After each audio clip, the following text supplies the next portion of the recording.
Hello and welcome to the Mac Attack. The Mac Attack is an uptown, downtown, crosstown look inside and outside of the resilient CIAA.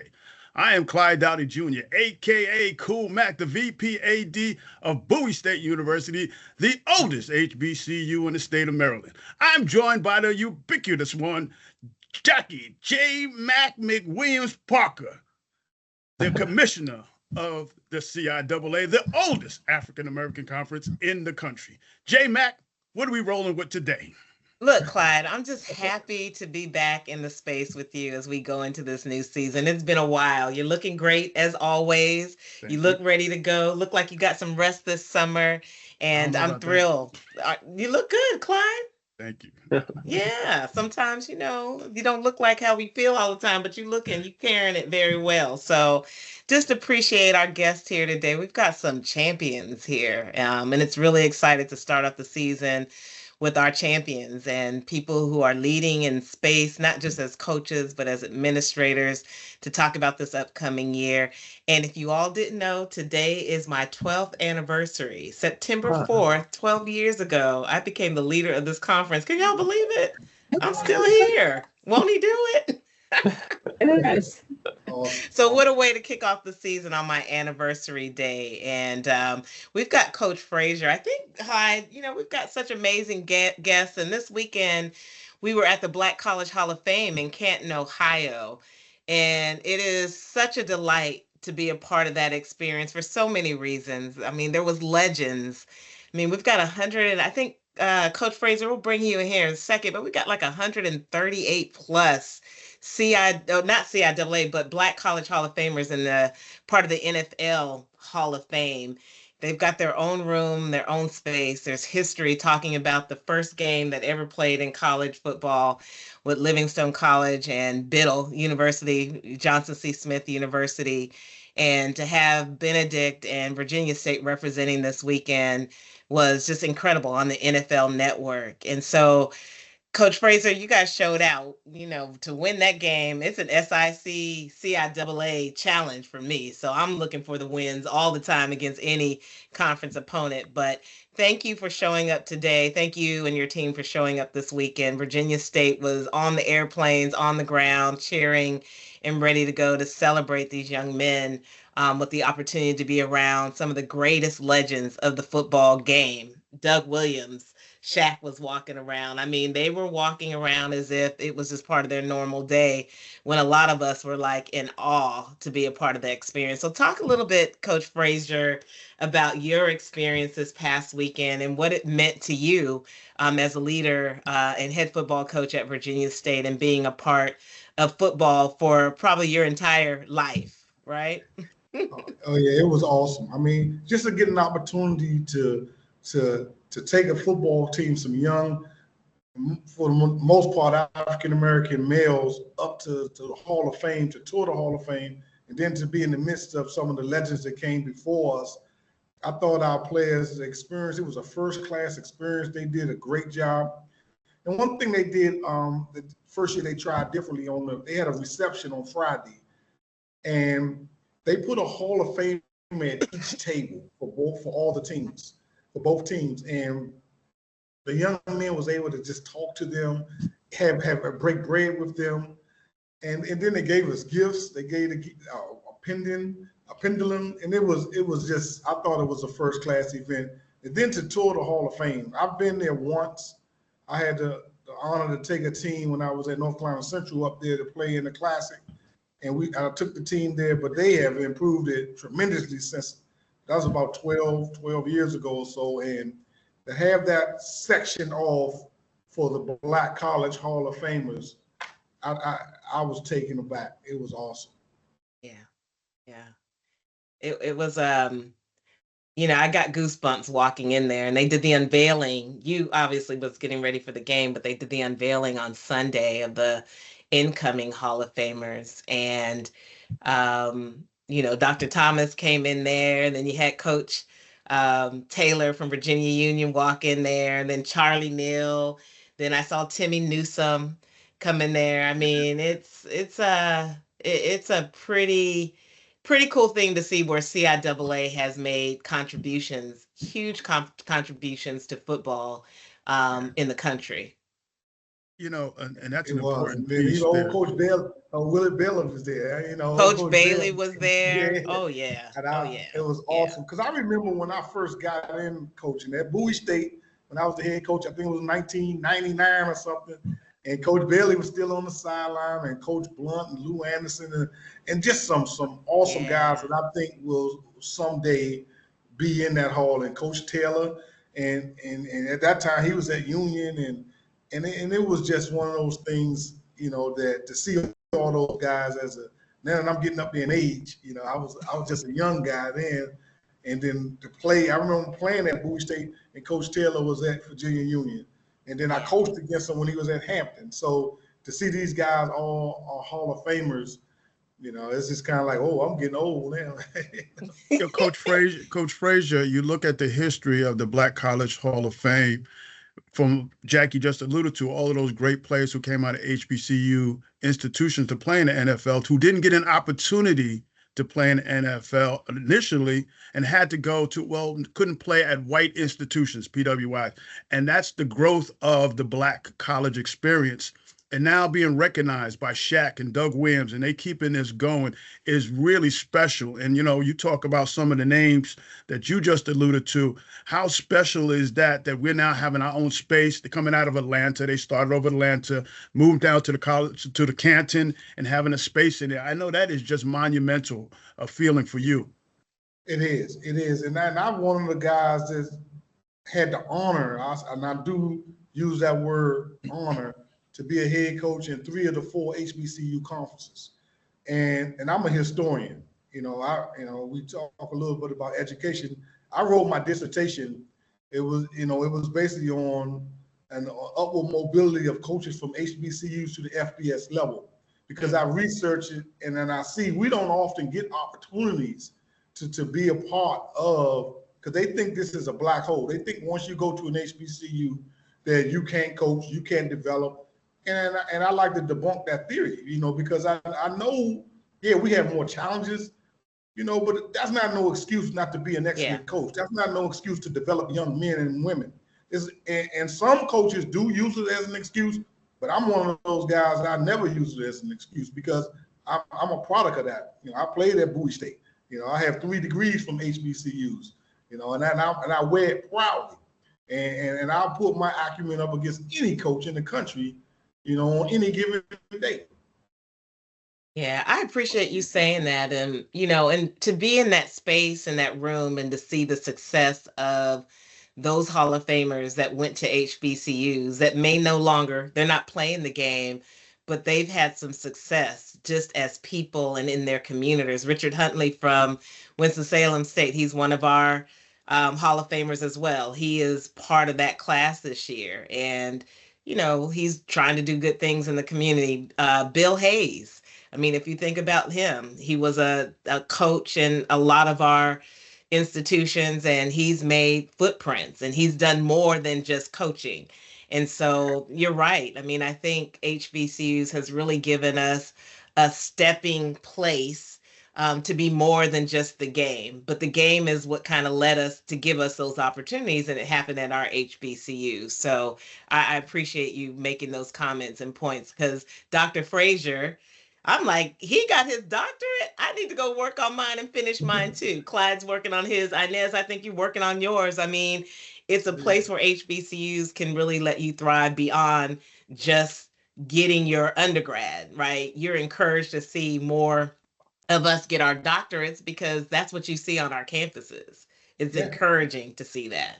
You know, when you bring it up, and I'll jump in real quick. I mean, I remember my first semester I was live student. I'm taking 3 classes at Prairie View A&M during the 2009 season, in which we won the championship. So I would be in classes from like 9 a.m. to noon, then have to go coach my team. And them teachers, they didn't care about me being no football coach. And I had to do the work. I got 2 A's and a B that semester. And I won the Eddie Robinson Award that semester. So, and I didn't get it for me. I got it for my biological children. I got it for the people that I coach, because I was in a place where I was set as a coach. I had a master's. I had everything I needed academically, but I wanted to be more. I wanted to be an example, and that's why I pursued it. I didn't pursue it. It didn't give me an extra pay bump. It didn't do anything in it.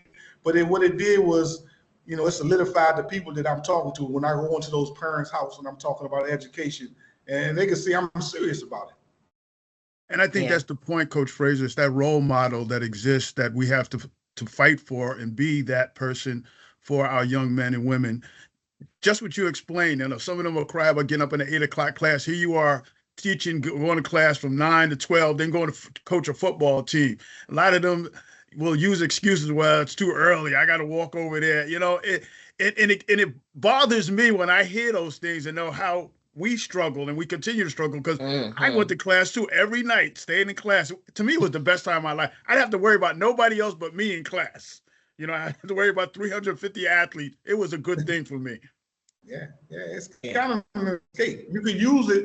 You can funnel it the way you want to funnel. It's all about, and I tell everybody in my family, I tell all the kids I coach, it's not about what happens to you, it's how you respond. Because things don't happen. Life is what it is. Life happens.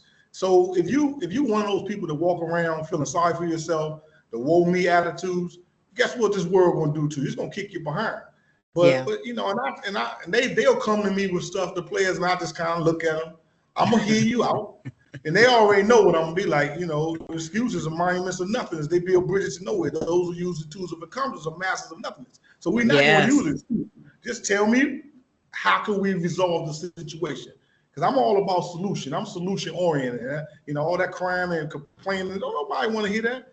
You think Norfolk State kid that I got back at 6:30 in the morning on Monday only had 4.5 days to prepare for them? Nah, they don't care. So this world ain't gonna care. So you sit there and make a bunch of excuses if you want. And so I'm preaching. I mean, let me pipe down. I get the hype a little bit. No, you know what though? I think that's why you all are champions and your programs are successful. Right. I mean, it is beyond coaching the game. It's about life lessons. I love when I can see coaches, you can get on and coach, but the real coaching is happening off the field. And the real coaching is when you watch your team show up and how they show up with poise, how they have grace, how they can deal with conflict on the field and off the field. That's real coaching, in my opinion. And that's how championship teams are built. And that's why you all are on the screen today. And Coach Frazier, we know where you're sitting on the season and where the outlook is. And you guys showed up very nicely this week. And so we wish you continued success as you're leading the Virginia State Trojans this coming season. So congratulations to you. We know that you've got a lot to do today, as the rest of the coaches do, but we appreciate you being part of this segment with us. So we'll segue. We got Coach. Hey, Coach Frazier, thanks a lot, man. And when we come down there, you take it easy on us Bulldogs. As an alum, just take it easy on us, all right? You remember last time y'all came down here? I don't remember. I don't remember. Oh, I can refresh you. Trust me, it's on the bulletin board. They beat the brakes off us, man. They wanted to run me out of town. They said I was point shading from my school. Hey guys, y'all keep doing a wonderful job. Jacqie, you're doing an outstanding job. Remember when we were new and you was compliance and I was coaching it? It was in the 90s. We grew up together in this industry. Isn't that crazy? We're getting seasoned. And but you guys keep doing a wonderful job, and I appreciate you for having me. Anytime you need anything, just give me a holler. We will. Be well, Coach Frazier. Take care. Bye. Coach Polk, volleyball, rolling. I see all the hardware back there, sir. How you doing? Hey, you're doing good. Real good now. You running out of shelf space, it looks like. It's year by year, We're trying to run it all the way around the locker room. So tell us how you're getting ready for the season there, sir. Oh, man, it's a blast. The girls came back. They're ready to go. Couldn't be happier with how they came back. We've got several incomers that are going to make huge impacts for us, and I think sky's the limit with this group. Super, super excited. They've given me a lot of grace. I have a 2-week-old baby, my firstborn.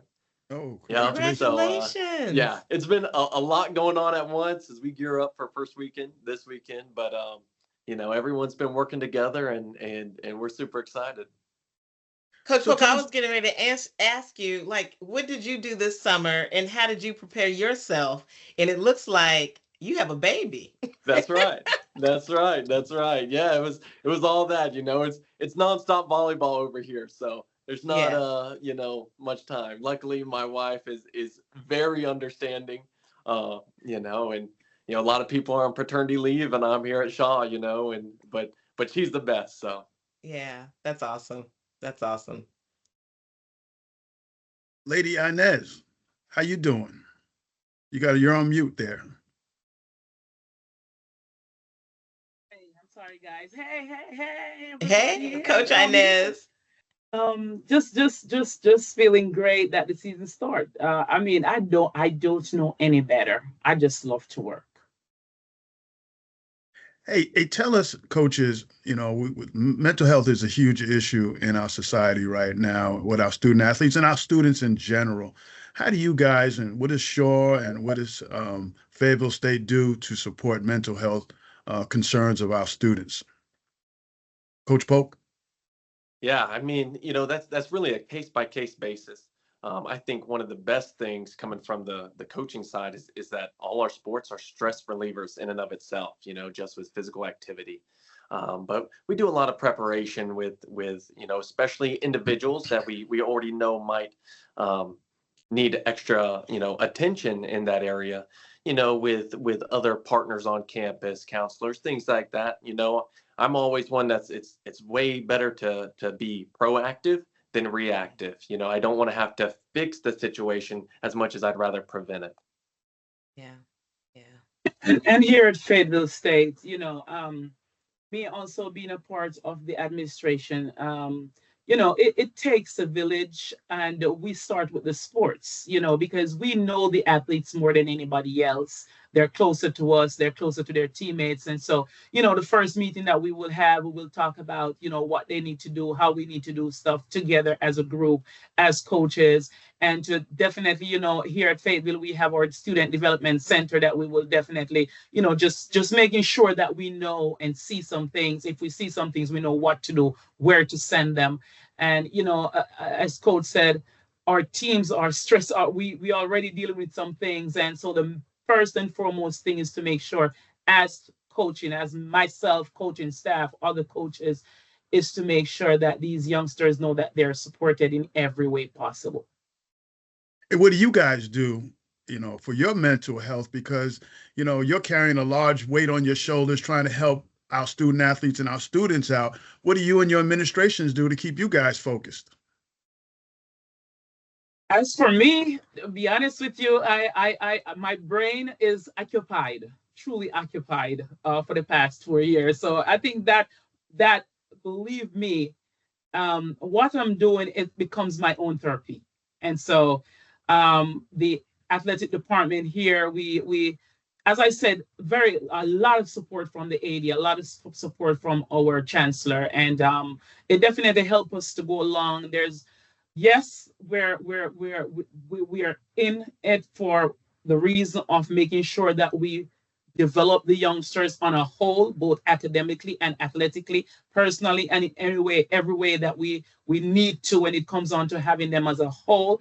But we are being taken care of as well, and we know where to go, and how to go about some things, and it's just reiterated from top to bottom here at Fayetteville State.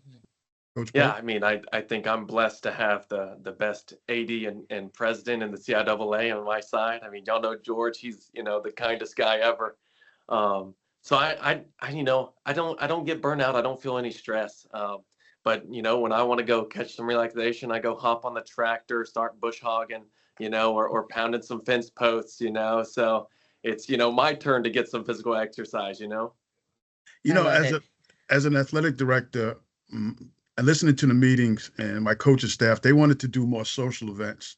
So we've made it a point we go bowling, go to Top Golf, we get off campus and we do some things, and we're going to try to meet once a week at the local watering hole so we can sit down and just get away from what we do every day, commune around each other, talk about our families. Coach Polk, like you was talking about, just your newborn. We want to get that family connection going. So we're just understanding that we're all, Coach Frazier put it right, life's tough. You're it's gonna give you lemons. You got to make lemonade out of it, and that's what we're trying to do every day in our mental health position, because it will help, and it will weigh on you after a while. Because I can't believe the summer is over already.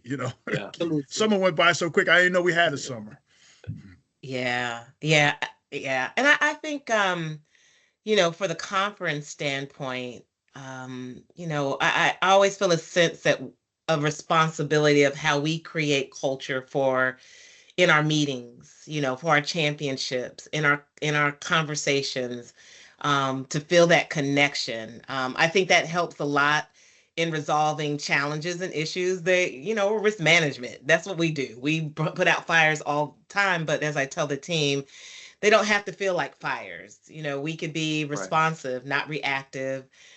We can create culture where we can communicate and feel like there is a joint effort to resolve the issue. Like Coach Frazier says, we don't we have a lot of problems, but what is the solution? And I think that helps with the mental aspect on our side, that we can work collaboratively with our colleagues in making sure that we're giving you those experiences. And when we don't, we understand what that is so that we can help you get in a better space so that everybody has the greatest experience. I mean, ultimately, I wrote down as I was preparing this, our 3 pillars is legacy, leadership, and community.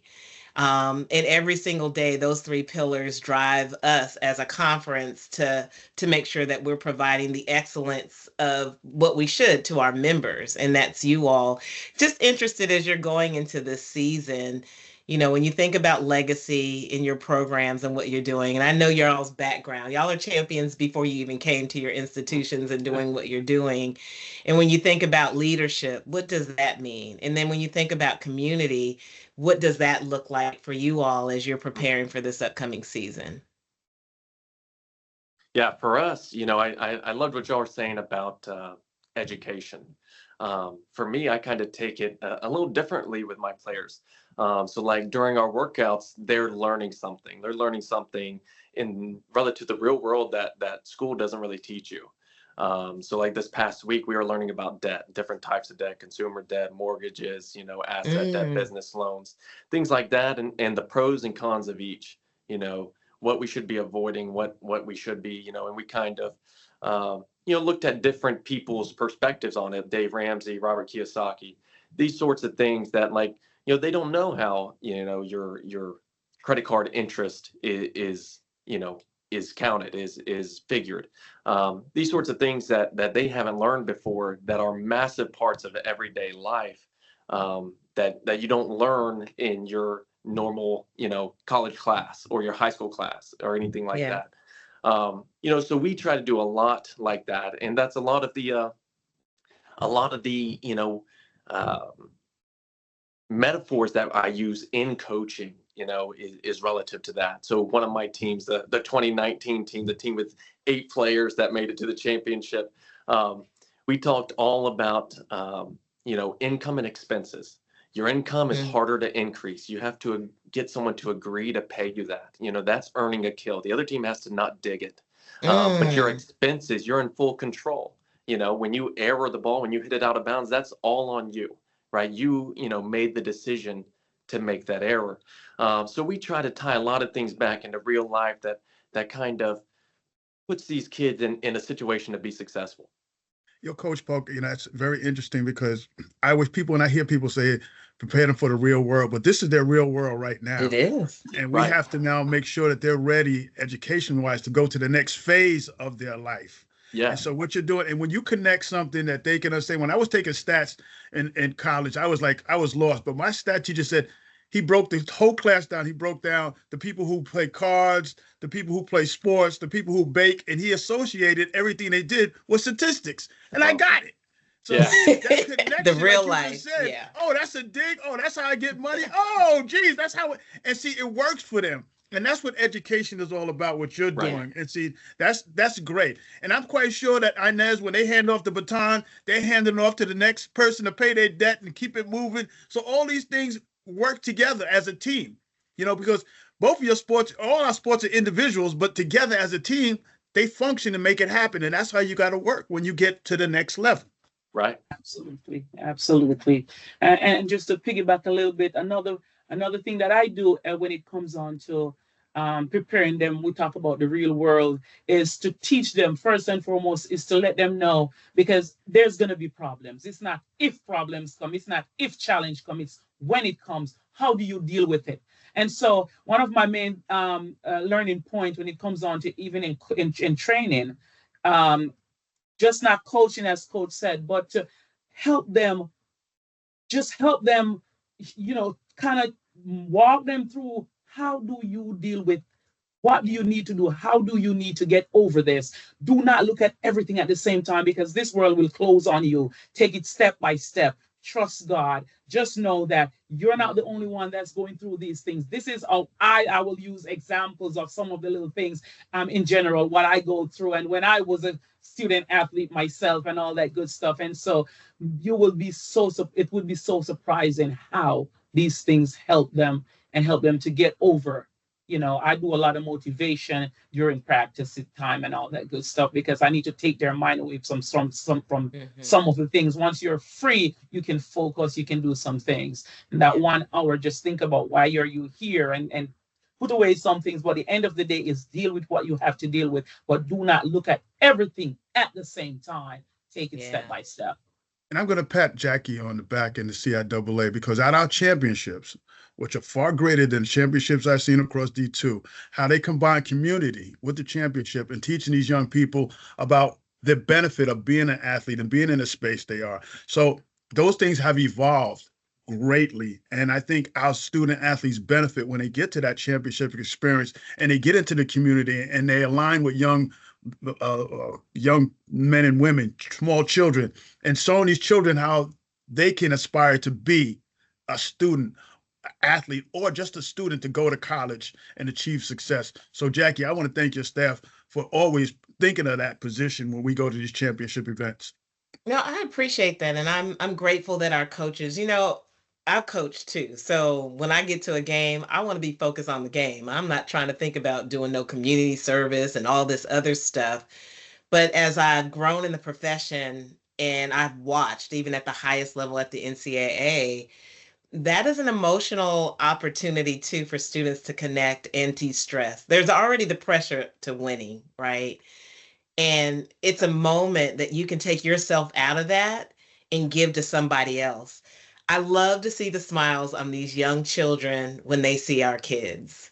And we're HBCUs, right? That exposure doesn't happen everywhere, but it happens in the CIAA. And the more they see us, the more they can see coming to play for you, Coach Polk, is I need to get to Shaw. At least I need to get there and visit. I need to get to Fayetteville State, because there's something about that coach when she comes out there and she's pumping them up that makes me feel like I want to be a part of that experience. And they only see that if you're in the community.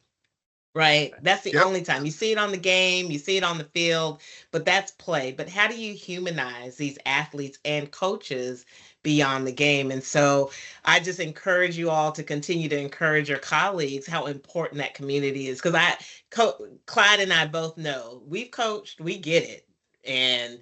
But we need that experience to be just as important as playing at the championship. Jacqie, at 1980, we played against Virginia Union for the NCAA championship. But I can't remember much about the game. We did lose the game by a couple of points. I can't remember a lot of games where I played, but I do remember us going to the Shriners Hospital. Yeah. Brought tears to my eyes. Those kids and what they're dealing with every day. And we got people that were crying about getting up and going to class and what they deal with every day. And the joy in their faces when we walked through there. We weren't no big-time college athletes, but we were athletes, and they appreciated us, and I appreciated being in that space with them. So that's exactly the picture, what you're saying. I have experienced that, and it's just a feeling that you just cannot put in words. Yeah, I agree. Coach Turner and Coach Polk, before we let you all go, one, just thank you for taking the time. We know you have a lot going on, getting ready for this fall season, and I'm excited about this upcoming season. I don't know what it is, maybe because it's 12 years, and I just feel like I'm used to this, but I'm excited about where our programs are and how our teams are looking every single year. Like volleyball, I played in the league and I knew how strong we were. And then I knew there was a lull, but we are at a point where we should be showing up in regional play and everything all the time. I can't wait to get further and further. And Coach Inez, I mean, you started cross country, what, 4 years ago, 5 years ago?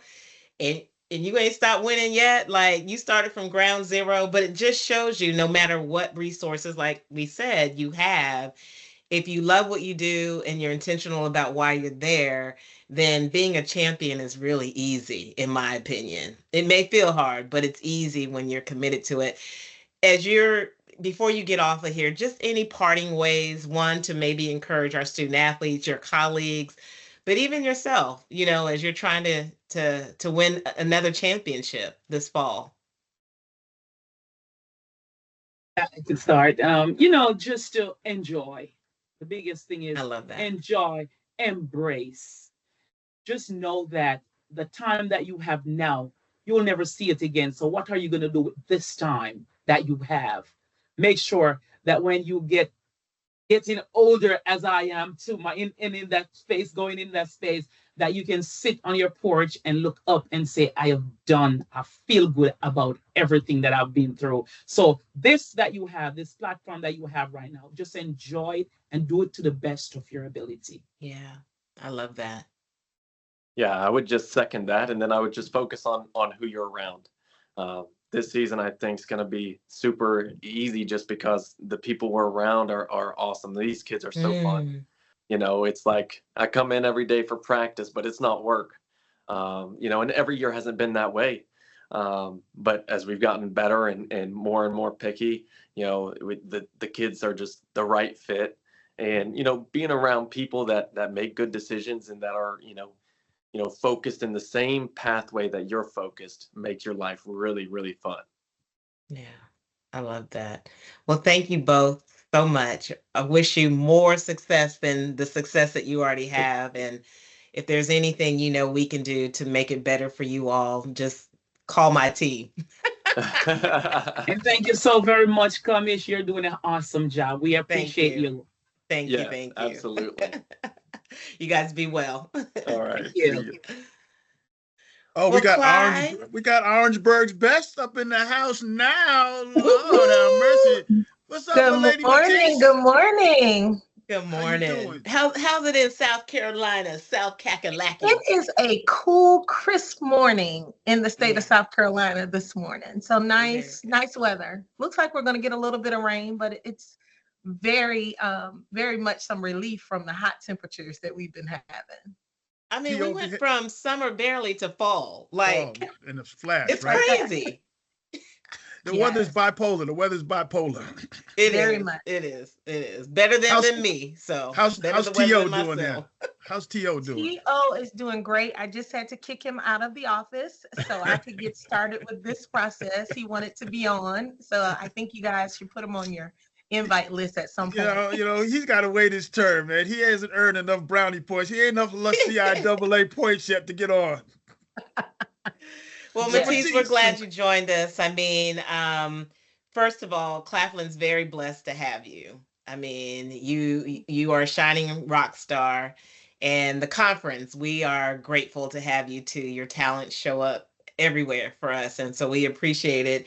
And because of that, we've appointed you, or at least asked you, or maybe voluntold you that you were going to chair the 50th anniversary for the women's basketball tournament this year, which I am thrilled and excited about this celebration. It's hard to believe that finally we made it to 50 years. And we celebrated 75 back in 2020. And we incorporated the women in that just as part of the women's and men's basketball tournament. But, tell us what your thoughts are. How are you feeling about this opportunity? So first off, I want to thank you for your leadership, for your team's leadership, for selecting me and thinking that I'm worthy enough to do this task. But I'm very, very excited. I'm excited about the opportunity to lead. I think that's my word of the year, to be intentional about my leadership. And so I'm building leaders around me, building a great team, and I'm excited to work with this team. This team is filled with people from all across the conference, SIDs, ADs, student athletes, probably the most exciting part of that committee, because we get to hear their voice. We get to hear the things that they want to do. And some of those ideas that they bring to the table, we're able to make a reality. And so to see the smiles on their face when we're like, oh, that's what you're talking about. That's what you want to do. And we can get it done. It makes me smile. So I'm very excited about the team, about the ideas, about the things that we have coming. We're going to meet next week to kind of get some meat and potatoes rolling, but I'm excited and I'm really thankful that I was chosen. Hey, Matisse, talk about the growth of women in sports in general. I mean, Commissioner sits there as the first commissioner, 12 years as the first commissioner of the resilient CIAA. How many? We have, 5 women presidents in our conference now, if I'm not mistaken. I could be wrong, give or take. I mean, the growth of women in leadership, the SWA with Tanya Walker and folks. So tell us about that, the women's leaders, the forum that they do every year, and you see the growth of that. So tell us a little bit about that. So yes, I think the conference is doing a really, really good job in pushing women in leadership, all the way down into our student athletes. When you look at SAC, I had the opportunity to go to the SAC retreat, and you see the women there that are stepping up, getting in leadership positions. And I think that all stems from what they see. We're showing them that the women in leadership at institutions, the women in leadership at the conference office, the women that is leading this great conference, we're showing them. And as we say all the time, little girls look to see what they can be. And we're setting that example. We're showing them that the sky is no longer the limit. We just don't know what's beyond that. We have to keep going and keep finding out what's there. And so I think going into this tournament, that is one of the missions of our committee, to make sure that we paint that picture for all the little girls that want to be athletes, that want to be cheerleaders, that want to be MCs, that want to be hosts, that want to be something, whatever you want to be, you can be that. And so we're setting that example. We're painting her story, and that's what we want to really focus on, her story. And we want the men in the departments, in the athletic departments and the CIAA, on the sports teams, to also back that, because women's sports right now, it's getting a lot of attention. They're playing hard. It's great competition. And so they deserve that. And so I think the CIAA does a wonderful job of making sure that women are on that platform. And, your example of the growth of women's sports, just looking at the WNBA, I'm a real fan of the WNBA. When we went down to NACTA and went over to the Aces game, how packed it was, and the thrill of going to a game. And I, tell you the truth, I prefer going to the women's game because everybody's watching the game. They ain't cussing at people. They ain't yelling at the referees. They're watching the game, and the young people can sport, right? Watching the sport, and they're more detailed and fundamental. So it's a beautiful thing. You're absolutely right. Yeah, and you mentioned women leaders. Women leaders is probably one of my favorite professional developments to attend. And we're fortunate enough here at Claflin University, we're going to take our entire department. All of our women get to go to that. And I think it's very, very important that we continue to pour into ourselves, because this is not a journey for the weak.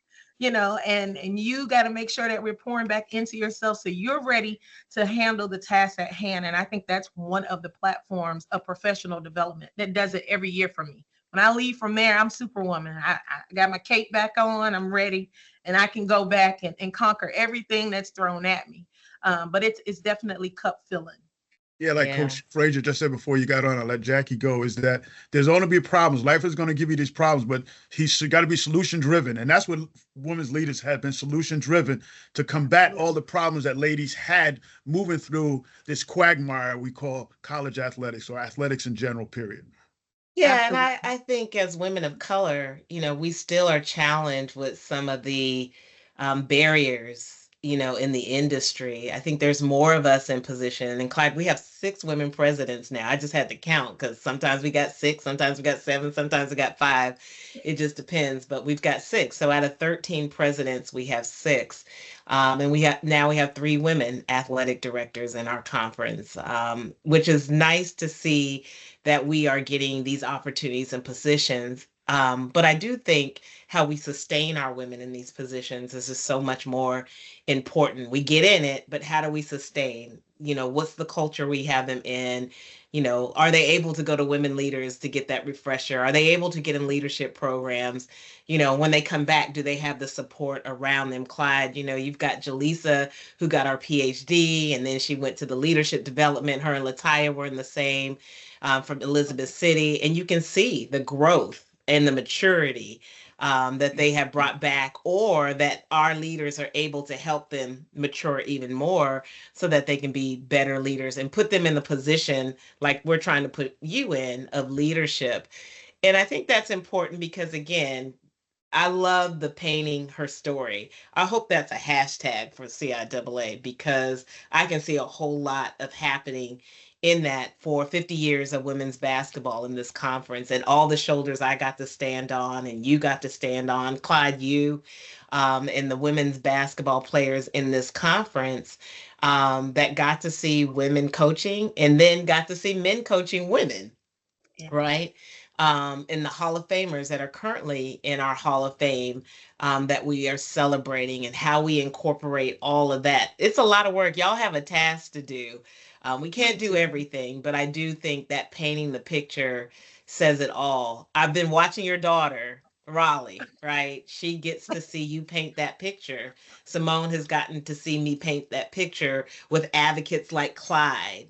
That is important as part of why we need to celebrate and why we have to celebrate this 50th anniversary, because there's so many people and players that have allowed for this opportunity now. And Commissioner, I'm going to jump in there real quick, Matisse. As a male, I know it's very important for me to promote and support women in this space. And you can see the growth of women in officiating on all levels, the NFL, the NBA, where those were taboo. Announcers at games, when you didn't have, at football games, you see them on ESPN. Pursuant to what Matisse said, if you can see it, you can be it. Yeah. You can see it, you can want that. So I think it's very important as a male, and I'll throw it out to all the males, that how we have to support. My whole administration is nothing but ladies. I think I got 1 or 2 guys on my administrative staff. They're all women.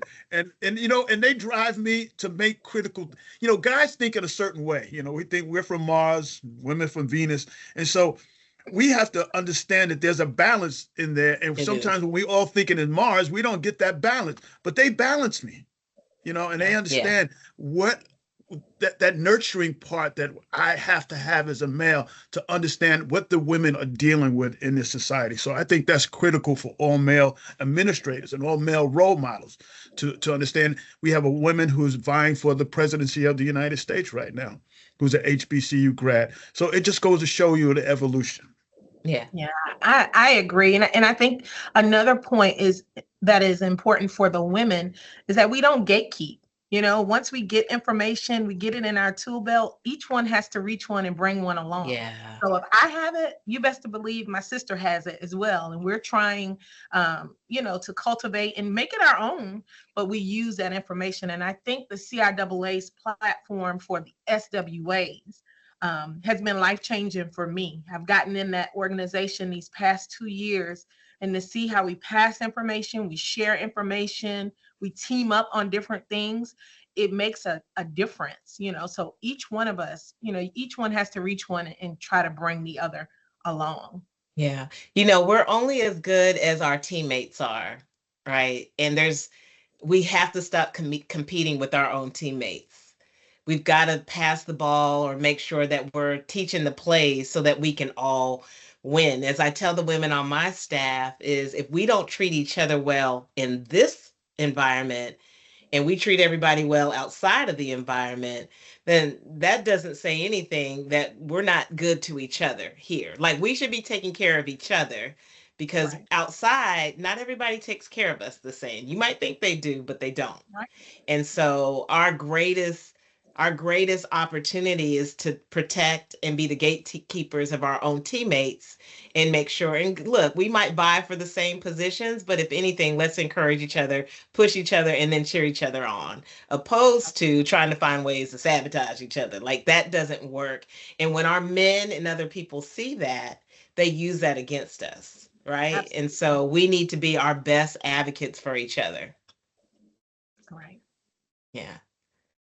So, wow, Matisse. what else are you thinking before we get off this call? We've got this season. You're doing the 50th. I mean, any other parting words you have for us and our viewers? I just want everyone to know that I can't let all of the tricks out of the rabbit hat. So I can't let you know everything, but I would encourage everyone listening to follow the CIAA on all platforms, because we are going to be promoting and putting information out there, getting you excited about this road that we're getting ready to travel, and not just ending this, in Baltimore, but before we even get to Baltimore, find your campuses, get involved, because we're challenging each campus to be unique in their own way and creating her story at their campus to help us with the promotion all year long. But meet us. No, don't meet me. Beat me to Baltimore, right? Beat me there, because it is going down in a major, major way. We are going to paint the town in her story. So it's going to be amazing. We have a whole lot of tricks up our sleeves.